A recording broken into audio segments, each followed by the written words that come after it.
bagaimana kita bisa berdiam diri karena Hagai lihat bahwa rumah Tuhan itu penting di dalam kehidupan dan dalam hati kita.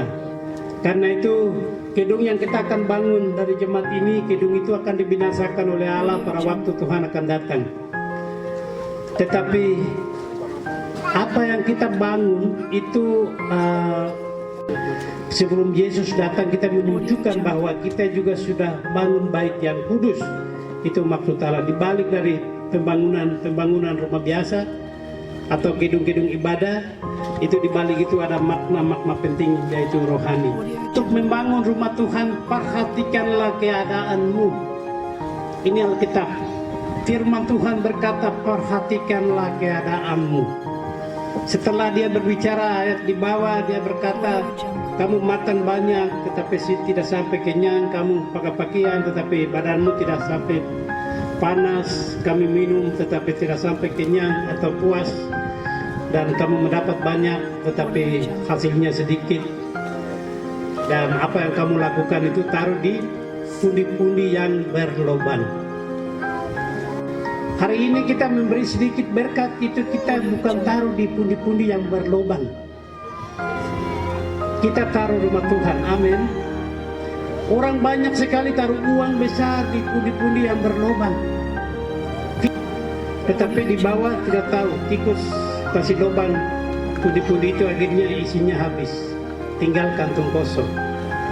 Karena itu Bapak Ibu jemaat yang bawa sedikit berkat untuk memberi dukungan kepada jemaat ini, kita taruh di rumah Tuhan. Di mana hartamu berada, di situ juga hatimu berada. Tanpa perbuatan hakikatnya mati. Ada iman tapi perbuatannya tidak lakukan, maka sama saja. Saya mau lakukan ini tetapi perbuatannya tidak lakukan, maka tidak ada hasil. Kalau firman lain berkata bahwa ora et lapora, bekerja sambil berdoa. Karena itu lihatlah keadaanmu. Apa keadaan jemaat hari ini di sini? Yang memang uang tidak ada, tetapi lihat di kebun, lihat di kandang, lihat di mana-mana. Jangan lihat tangan orang lain. Kalau kita lihat dengan tangan orang lain, maka pembangunan tidak akan jalan. Kita bangun rumah Tuhan. Itu artinya kerja bersama-sama. Pasti ada pendapat. Pendapat itu selalunya berbeda.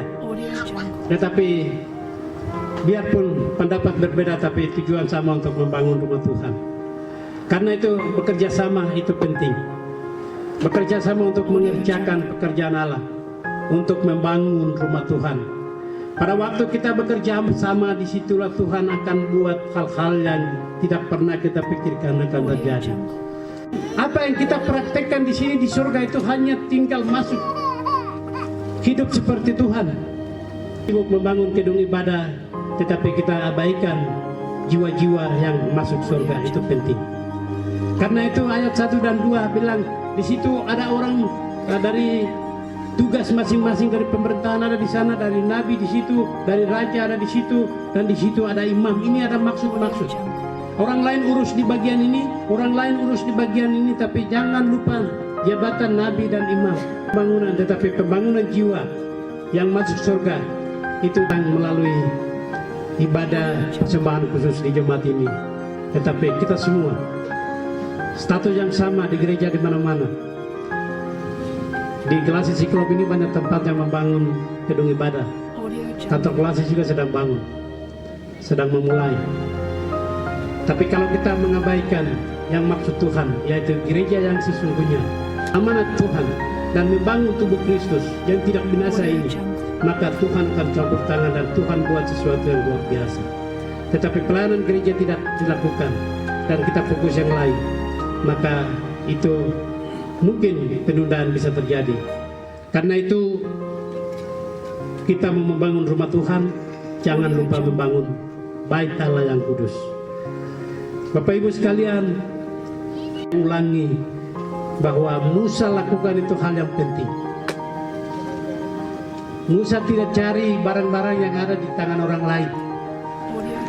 Musa bilang, Tuhan Allah bilang, apa di tanganmu? Musa bilang, apa? Ini tongkat.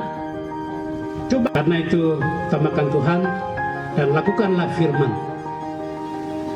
Galatia pasal 6 ayat 2. yang kita bawa hari ini kita bukan taruh di pundi-pundi yang berlobang, tetapi kita taruh di rumah Tuhan. Supaya hati kita ada di mana? Di surga. Di surga.